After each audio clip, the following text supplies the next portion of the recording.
Andy, it's the sniffle season. It's that transition from winter to spring. You get some good days and you get some really cold days. It's also like you can see that I don't know what it's like in Virginia necessarily, but in North Carolina, we're starting to see the buds come out on the trees, some of the blooms come out. So pollen's going to be kicking in here. Allergy season comes back, and whew, I'm a little sniffly today, Andy. Yeah, yeah. My youngest son's in Florida. They're already getting some of that initial allergy season coming in as things start to bloom. We're not quite there yet here in Virginia, but it's coming quickly. It's an awesome part of the year to transition out of the cold, and Yeah. the rain starts to stabilize, for a little bit soon. But then you do get that onslaught of allergy starting. So it's a trade-off, but I'll take it. I'll take warm weather and allergies over, you know, the miserable cold that we've been experiencing. So I'm okay with it too. Yeah. It's a little crazy, like 30-degree cold going into spring versus 30-degree cold going into winter is a different cold. I don't know why it is, Yeah. but it's just a different cold. It doesn't bite as much, and so on. That pollen though in Florida, you were talking about your son. That's no joke. Like I remember coming out and my car is just drenched Yeah. in that yellowish green pollen color, and it was nasty. It's nasty. So. Um, But we'll take spring. We'll take spring. Definitely take it. So yeah, it's something to look forward to, Andy. So all right, Andy, let's jump into some topics. I think we probably have to start with the big news on the weekend. Andy, did you get your show me what you did last week email? I mean, I know you're not a federal Yeah. government worker, but I mean, I I think we should didn't, all probably Dave. have to do that. I didn't receive it, and it's so many quick thoughts on this choreographed two-step by President Trump. I was writing this weekend, and I prefer over President Trump. I prefer to honor his aspiring title, and I like the name King Krasnov, but that's just me. But that's one of the story. But as Krasnov and Elon Musk, do this little dance and shared communications, you know, federal agencies and even newly appointed leaders of those agencies are already pushing back and dismissing it. Yeah. It shows you how dysfunctional, all this nonsense bullshit is that, it's imagined and shared over social media and immediately rejected by even those the president just appointed. It's like, what is this nonsense? What I have enjoyed is non-federal employees already responding back with their answer as to what they did in bullet points and people pushing back with some of the stupidity of how dumb all of this is. So yeah, we want to call this accountability as though some manager wants to read bullet points from every employee they have every single day of what they accomplished. Like get the hell out of here. Isn't that what we call performance management? I mean, isn't that what we're supposed to be doing? I will say one thing is like I'm kind of impressed that the federal government was actually able to, and I don't know how long they've been planning on doing this, but to be able to generate an email that's CC'd to your manager for every federal government employee. That's pretty like I'll give them the technology credit here. I didn't think they were good enough to do something like that, but that's pretty good to be able to send that email out. Okay, Technology advances, I guess. assuming it was done correctly, there's an assumption in there, right? Assuming it went to Yeah. the right manager and whatnot, but maybe it It's did, and fair, so fair. yeah, so that's great. I mean, this isn't performance management. This is accountability theater, is really what it is, right? Yeah, It's the appearance of accountability where there's because I mean, if you read Musk's follow-ons, like it was like no, anything will do. Like don't spend more than 5 minutes on it. Any answer will be fine. One, assuming nothing he says is true, you have no idea how that's going to be received. So that's going to make people nervous and anxious. But two, like now you're wasting people's time responding because people are going to try and like respond to show they're really performing, and so they're going to waste time trying to overstate what they did. And then for others, if you don't care what's in there, then what are you asking me for, right? yeah. If it doesn't matter what I respond with, then why are you asking me, right? So it's just a waste of time for the appearance of now we have accountability, and we don't. And again, you've got certain parts of the government already. I think it was DHS and the FBI, among others. They're saying don't respond to this yet, right? Because people don't want their response going, echelons above who's reading it, how's it being processed, and they're pausing it already. So like, get your shit in order and put Yeah. out guidance properly, not in social media theater over X. Like that's not how you administer government. It's just it's theater by actors. And look, I enjoy like Washington D.C. movies. I like the movie Dave called Dave, where we have somebody come into the White House and becomes a good guy and the nation. There's plenty of executive presidency movies that are really great. They're movies. They're fun. They're show. Unfortunately, we have like an actual like attempt to conduct theater out of Washington D.C. and it's nonsense. It's nonsense. Yeah, well, as you walk the dog a little bit more on some of these things, like I have to show to you every week what I did. Think about like one, just the level of nonsense you're going to get in that. That doesn't measure effectiveness, right? Like just saying what I did this week doesn't measure effectiveness Yeah. for one. But two is think about now that they can start accumulating data like that.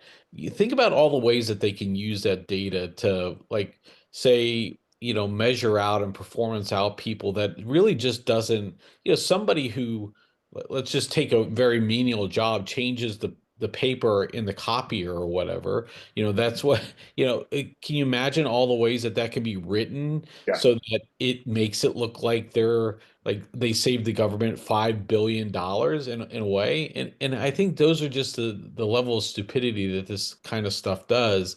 And to have it centrally managed like this without, informing your management workforce that this is even coming, like what level of stupidity is this? And Elon's like tweets that went along with this.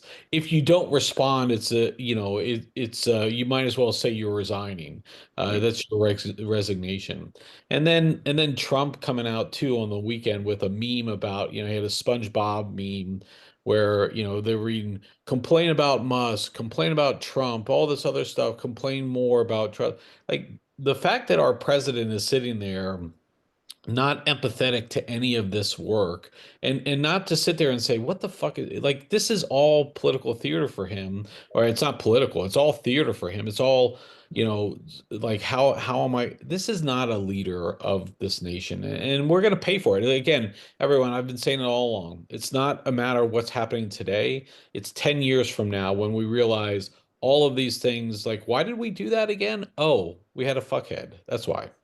You're absolutely right. I mean, the effects are going to be felt over the long term, and it's going to be very hard to rebuild some of what's being destroyed. And again, most Americans, I think, are on board the idea of reducing the size of the federal government and creating more efficiency, 100%. right? But that's not what's happening here. The president came out over the weekend, Dave, right? So he said, removing all the unnecessary, incompetent, and corrupt bureaucrats from the federal workforce. Dave, I know the individuals that are leaving. I know a lot of them. They're none of those things, right? He's painting this caricature of these buffoons, trying to manage government activity, and that's just not reality. We have people that have said, "Hey, I want to serve my nation." Some serve in the military, some serve in law enforcement as first responders, some serve in the cubicle hell that is the federal workforce, and they dedicate their lives to doing that day in and day out. And some do it better than others, sure, but they're serving the nation, and you should treat them with respect and dignity. And a lot of those that are leaving aren't they're not incompetent. They're not bad people. They're good people that have served this nation well and faithfully, some for a very long time, and done a hell of a lot more for this country than some of the bullshit that's being brought into government right now. To disparage them, to dismiss them, that's disrespectful to their families, to their communities, and the long-term consequences, like you said, we're not going to appreciate that for a long time to come, long after this president's come and gone, right? But it's just such disrespectful baloney that's coming out of his mouth, and it's just wrong. It's just wrong. It's just so un-American. The consistent parroting of Russian talking points and the disrespect of Americans is just gross. It's just gross.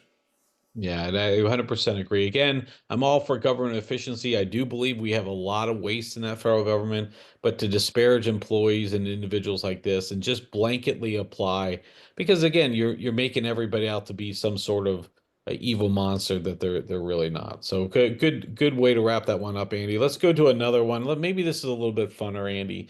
Um, I don't know what you did this weekend, Andy, but I went to Dancing with the Stars, No, nice. the performance of Dancing with the Stars here in Charlotte. Had no idea what to expect, but I know my daughter, my little 8-year-old, she loves watching it. It's a fun show. It's a fun activity. Um, and so we were like, are they going to do like a repli are they going to have a competition here? Or is it going to be some sort of like fun little competition for the people to play? And are they going to even have the real, dancers on here? Yeah. Come to find out, Andy, they had the dancers, they had the professionals, they had the some of the celebrities, the stars on there as well. And they just did a show, an old-fashioned show where they got up and danced to some popular songs. They played Justin Timberlake bringing "Sexy" back. I'm all about that. But a lot of great songs, and it was just fun for 2 hours, Andy.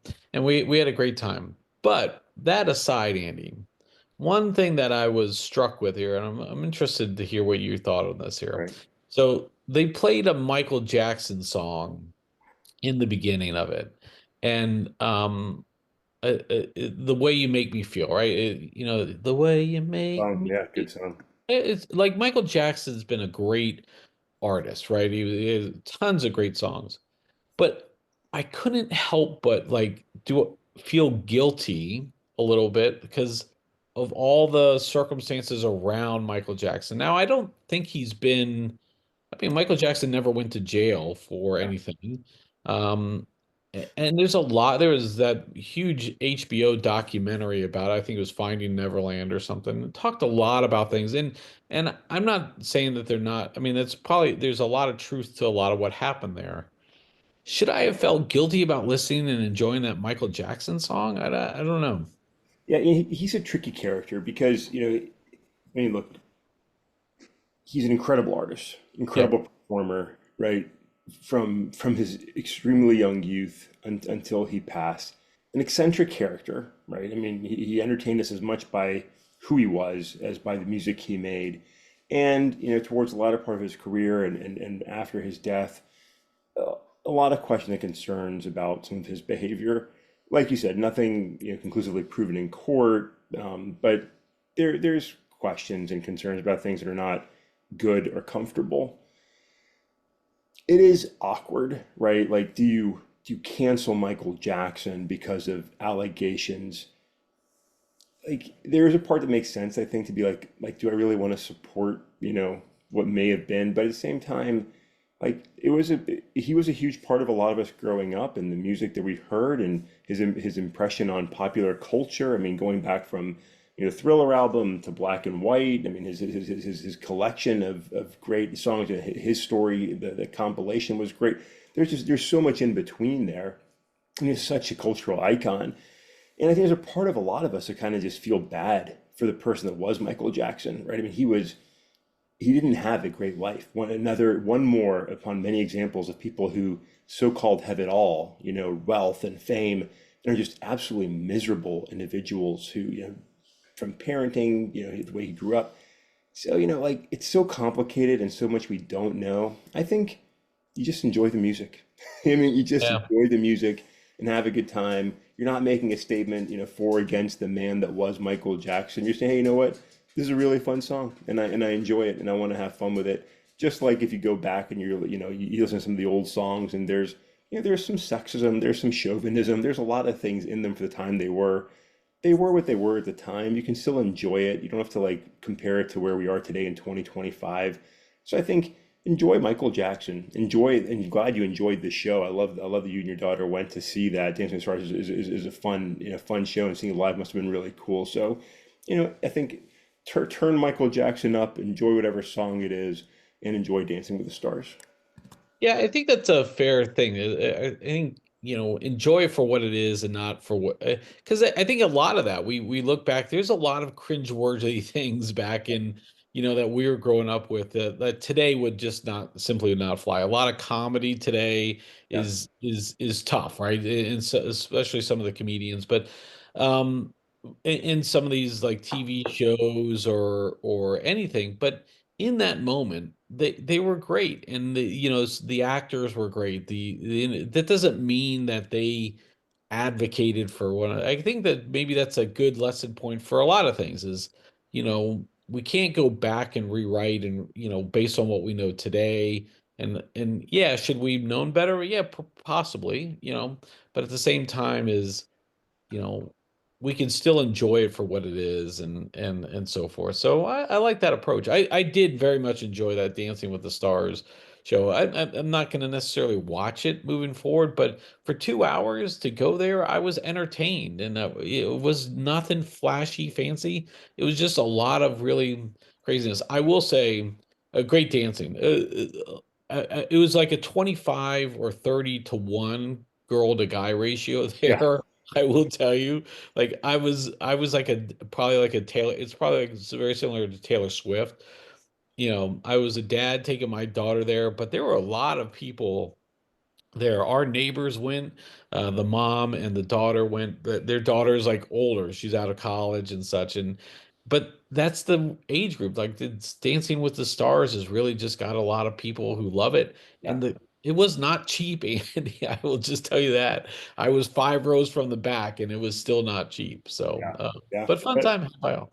yeah, I'm glad. I mean, sometimes look, I was writing about this too. Like our when we buy something, when we go somewhere, when we use something, there are all types of votes, right? So we should be conscious spenders, right? With the places you shop and the things you promote, because when you're giving them your dollars, you're encouraging whatever that is.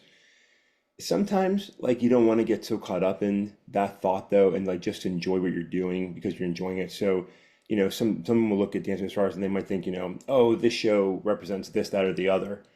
Okay, they've had same-sex couples. I don't want to go. Okay, that's your choice. But like, or just go and enjoy it. Or, I don't want to go see a NASCAR race because they're so Trump supportive. Or, just go and fucking enjoy the race if that's what you're into. Like sometimes, like, don't get so caught up in the politics of every moment of your life and just enjoy the wonderful things we get to enjoy and just appreciate them and appreciate time with your friends and your family and your neighbors and like have a good fucking time. Like we need to do more of that and not make everything political, even though it is true that those choices do have impact and consequences. And we should think about them from time to time. Sometimes we act, and sometimes, like, just go have a great time with your daughter. I'm so glad you did that. I'm really glad you did that.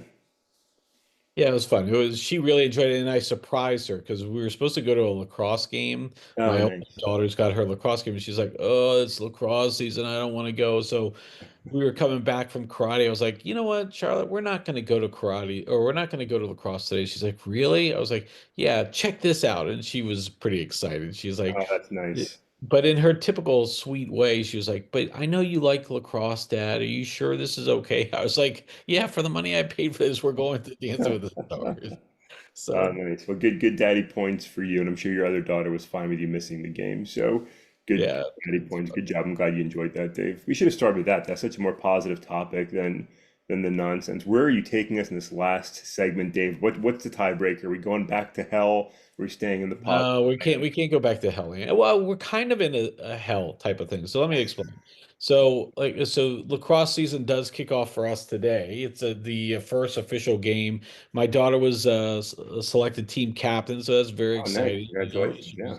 was one of the three captains there, so that's cool. But Andy, I think I'm in a sports hell Oh, right now, and NFL ended a couple weeks ago. College football ended a couple weeks prior to that. yeah. And I knew this was going to be a tough time until we got to like the draft and all this other stuff. Yeah. But man, I didn't realize how bad it was. Like I watch a little college lacrosse, but college lacrosse is really stupid too. Is that they put all their games generally on Saturday, and they'll put all the best games at noon. Yeah.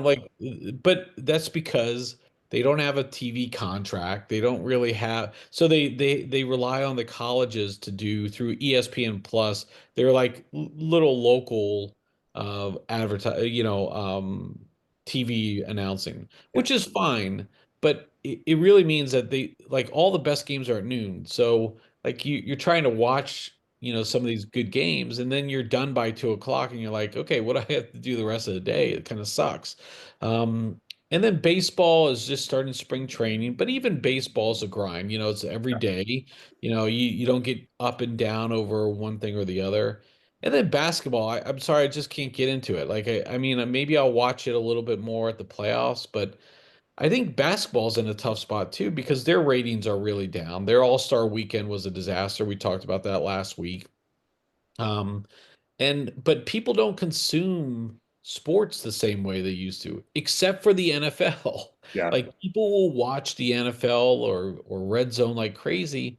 These other sports, it's these snippets on YouTube or on your social platforms, and they'll watch the great home run, but they won't watch the whole game. And I think this is where I'm in the sports hell right now.